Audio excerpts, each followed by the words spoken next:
안녕하세요. 여러분의 뻔뻔한 아인슈타인 구글쌤 김재현 선생님입니다. 자, 오늘부터 여러분들과 함께 실과 교과서를 가지고 한번 수업해볼까 합니다. 정확하게 말하면요, 이 실과 교과서를 꼭 있을 필요는 없어요. 여러분들 다 교과서 받았을 텐데 이건 꼭 필요는 없고요. 자, 여러분들 오늘부터 할 이야기는 이 70쪽에 있는 생활과 수송 관련된 이야기부터 하겠습니다. 자, 쉽게 말하면 수송 기술에 대한 이야기를 하려고 해요. 자, 그러면 수송 기술이란 무엇일까부터 한번 시작해 보도록 하겠습니다. 자, 수송이라는 뜻의 사전적인 의미는 자동차나 기차, 그리고 배, 또 항공기 등의 그런 수단을 이용해서 사람이나 물건을 다른 장소로 이렇게 옮기는 그런 것을 의미합니다. 자, 수송이 사람이나 물건을 이동시킨다는 의미에서 보면은 엘리베이터나 에스컬레이터 같은 것도 건설 기술과 연결된 수송 기술이라고 할 수 있겠죠. 네, 건설 기술은 건물이나 이런 구조물들을 만드는 걸 말하죠. 자, 또 최근에 등장한 드론 있죠. 예, 드론 같은 것도 일부 영역에서는 수송수단으로 볼 수 있겠습니다. 자, 그렇다면은 수송수단의 종류에는 어떤 것이 있을까요? 자, 우리가 타고 다니는 그런 장치들은요, 땅 위에 있는 육상 수송 장치가 있고요, 또 바다 위, 물 위에서 다니는 수송수단이 있습니다. 또 하늘 위로 날아다니는 항공용 수송수단도 있겠죠. 네, 첫 번째로 육상용 수송수단은요, 땅 위 또는 땅 속에 그런 지하 터널 등을 그런 것들을 이용해서 육지에서 이동하는 교통수단을 말합니다. 자, 예를 들면은 자동차나 자전거, 오토바이, 기차, 지하철 이런 것들이 육상 수송수단이 되겠죠.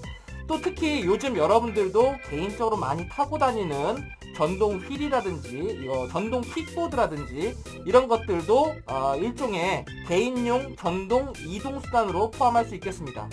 자, 그리고 물 위에서 다니는 또는 물 속에서 다니는 수송수단도 또 있습니다. 자, 예를 들면 배나 잠수함 같이 물 위 또는 물 아래에서 다니는 수송수단이 있고요. 또 그 밖에 모터보트나 제트스키와 같은 레저용 수송수단도 있겠습니다. 자, 하늘을 날아다니는 항공용으로 봤을 때는요, 공중에서 이동하는 수송수단으로서 우주 공간까지 이동할 수 있는 수송수단도 포함해서 말합니다. 자, 예를 들면 비행기나 헬리콥터 또는 열기구, 비행선과 같은 것은 물론이고요, 로켓기관을 이용해서 지구 대기권을 탈출해서 우주 공간을 이용하는 우주선 같은 수송수단도 포함할 수 있겠습니다. 자, 주로 탐사선이나 인공위성, 우주정거장 등도 이에 속할 수 있고요. 최근에는 아까 말했던 것처럼 드론이라는 항공 수송수단을 이용해서 군사용이나 또는 레저용, 또 영상 촬영용 등으로 개발되고 있습니다. 더 나아가서는 작은 물건을 배달하는 택배나 또는 구호 물품을 전달하는 수송수단으로서 드론이 이용되기도 하고요. 또 더 나아가서 사람을 이동시키는 드론 택시도 개발되고 있습니다.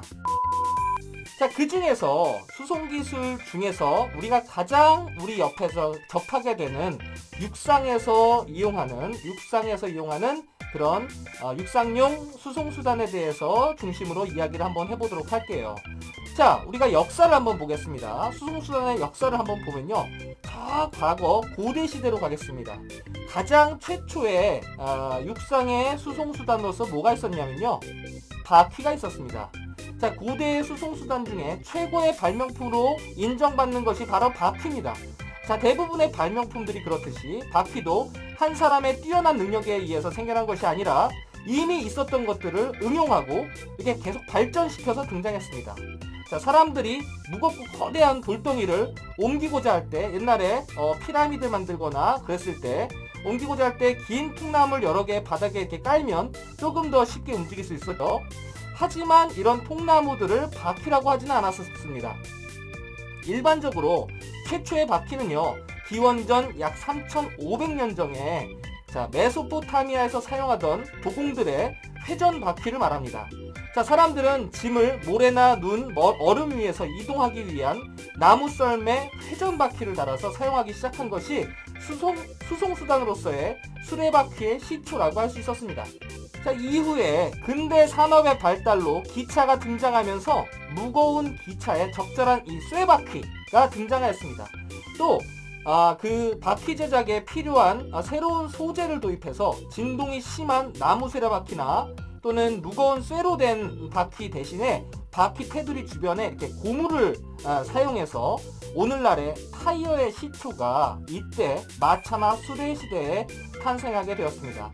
이러한 바퀴의 발명은 수레나 마차와 같이 바퀴 달린 것들에 대한 발전에도 상당히 큰 영향을 갖다 줬고요. 자, 자동차가 발달할 수 있었던 기본 원동력이 되었습니다. 자, 자동차가 등장하기 전에 대표적인 교통수단은 바로 말이 끄는 마차였습니다. 마차는 동물이 직접 끌어야 해서 말이 혹시라도 지치거나 쉬게 하려면 다른 말로 교체해야 했죠. 또한 말이 놀라거나 흥분해서 마차가 이렇게 뒤집어지는 교통사고도 빈번하게 발생하고 있었습니다. 그 이후에 증기기관과 같은 그런 기계가 등장하면서 사람들의 교통수단은 많이 바뀌게 되었습니다. 자, 오늘날에 우리가 사용하는 그런 내연기관 자동차가 등장하기 전에 증기자동차가 등장했었어요. 자, 증기기관이 사용되면서 1770년에 프랑스의 퀴뇨라는 사람이 화포나 대포 이런 것들을 운반할 목적으로 제작한 우리 증기자동차는요, 순수한 기계의 힘에 움직였던 자동차로 유명합니다. 이 증기자동차는 앞바퀴가 하나밖에 없는 삼륜 자동차, 바퀴가 3개란 뜻이죠. 삼륜 자동차였으면서 또 무게가 너무 많이 나가고 또 보일러의 힘이 세지 않아서 사람들이 걷는 속도보다 너무 느렸죠. 사람들이 걷는 속도가 한 시속 5km 정도인데 그 정도밖에 안 되는 정도로 움직이는 아주 느린 자동차였습니다. 그리고 차에 있는 보일러는 15분마다 물을 이렇게 보충해줘야 되는 불편함과 또 이 방향 조정이 매우 힘들었기 때문에 큰 인기는 없었습니다. 자, 여기서 잠깐 증기기관에 대해서 한번 설명하고 넘어가도록 하겠습니다. 자, 인류는 오랫동안 사람이나 가축의 힘, 그리고 풍력이나 수력 같은 그런 자연의 힘을 이용해 왔습니다. 그러던 중에 증기기관이 등장하면서부터 산업은 급속도로 발전하는 계기가 되었지요. 자, 16세기에서 17세기, 그러니까 1500년에서 1600년대까지의 유럽에서는 여러 산업이 도시를 중심으로 발달하면서 다양한 이런 과학기술이 발달하였습니다. 이때 발명된 것이 바로 증기기관입니다. 증기기관은 석탄을 태워서 나오는 그 열로 물을 끓이고요. 그 끓은 물에 증기가 동력이 돼서 엔진을 움직이게 하는 장치입니다. 자, 여러분들 주전자에 물이 끓으면 뚜껑이 들썩들썩 움직이는 거 경험해 봤을 겁니다. 마치 그것과 같이 물이 끓으면 나오는 힘이 굉장히 세죠. 그 큰 힘을 이용해서 엔진을 움직이는 것입니다. 이게 바로 증기기관입니다. 자, 증기기관 이후에 오늘날의 자동차와 같은 그런 내연기관을 가지고 있는 자동차가 탄생했습니다. 여기서 잠깐 내연기관이 뭔지 또 궁금할 거예요. 자, 내연기관이란 휘발유나 경유와 같이 석유 연료를 공기와 섞어서 엔진 내에서 폭발시켜서 에너지를 얻는 기관을 말합니다. 자, 쉽게 말하면 오늘날의 자동차에 우리 휘발유나 경유를 넣고 움직일 수 있는 자동차의 엔진을 바로 내연기관이라고 말할 수 있겠습니다. 자, 이와 같이 내연기관을 이용한 자동차의 개발은 독일에서 처음 시작되었어요. 독일의 다임러라는 사람은 휘발유로 작동하는 내연기관을 처음으로 만들었고요. 그것을 1885년에 나무로 된 자동차에 탑재해서 특허를 받았습니다. 또 여러분들이 잘 알고 계시는 벤츠 자동차도 우리 칼 벤츠라는 사람에 의해서 이행정 사이클 기관, 가솔린 기관을 완성해서 1885년에 3륜차, 바퀴가 3개 달린 자동차를 제작한 후에 1886년에 그 특허를 받았습니다. 자, 그 이후에 실용적인 가솔린 기관을 완성해서 회사를 설립하였고 자동차를 널리 보급하였기 때문에 오늘날 다임러와 벤츠를 자동차의 아버지라고 일컫기도 합니다. 자, 초기의 자동차는 소량만 생산되었으면서 값이 매우 비싸서 부유층만 차를 이렇게 소지할 수 있었지요. 그런데 1908년 미국의 헨리 포드가 포드 자동차를 만들었습니다. 자, 포드가 만든 T형 자동차는요, 튼튼하고 값이 싼 자동차를 대량으로 생산하는 그런 시작점이 되었습니다. 자, 그러면서 자동차가 널리 보급되는데 큰 공헌을 하게 되었지요. 자, 이제는 미래형 자동차로 넘어가겠습니다. 지금 오늘날 우리가 가장 많이 사용하고 있는 내연기관 자동차를 넘어서서 이제는 하이브리드 자동차가 탄생하기 시작했습니다. 자, 하이브리드란 뜻은요, 잡종이란 뜻입니다. 그래서 하나의 엔진만 가지고 있는 것이 아니라 2개 이상의 동력 장치를 가지고 자동차를 움직이는 것, 이런 것을 하이브리드 자동차라고 말합니다.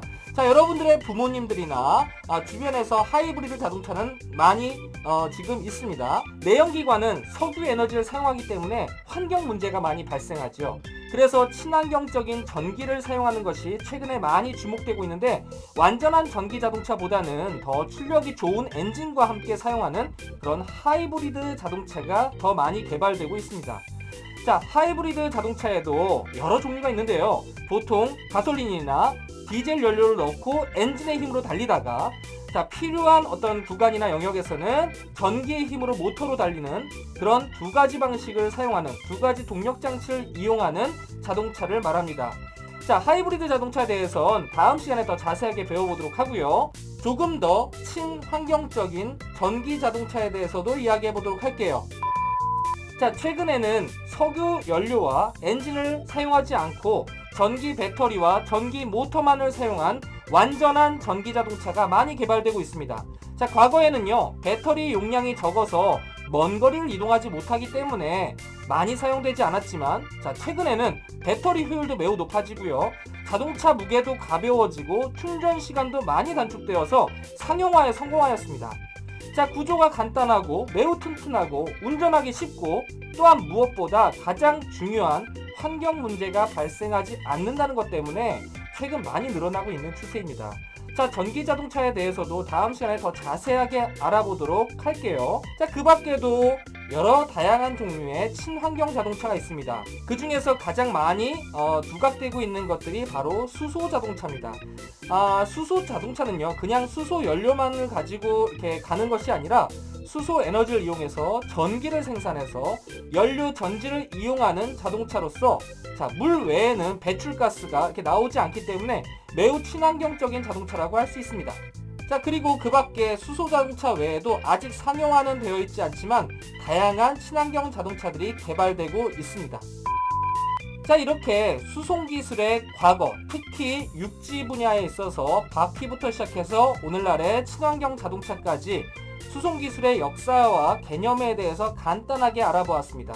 우리가 가장 가까이에서 매일 접하고 있는 수송 기술인 자동차, 그것에 대한 자세한 원리나 구조에 대해서 다음 시간부터 조금 더 자세하게 설명드리도록 할게요.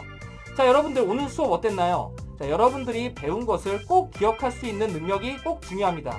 그래서 구글 클래스룸에 가시면 우측에 있는 문서가 있을 겁니다. 그 문서를 열어서 여러분들이 오늘 배우고 머릿속에 정리된 것을 간단하게 요약 정리하여 제출해 주시길 바랍니다. 자, 여러분들이 수송 기술을 배우는 것도 중요하지만 학습한 것을 내가 글로 잘 정리하는 능력을 익히는 것이 더욱 중요한 것임을 기억하길 바랍니다. 자, 오랜 시간 걸리지 않아요. 한 5분이면 할 수 있는 겁니다. 꼭 정리해서 오늘 배운 것을 잘 기억하길 바랍니다. 자, 수고했습니다. 감사합니다.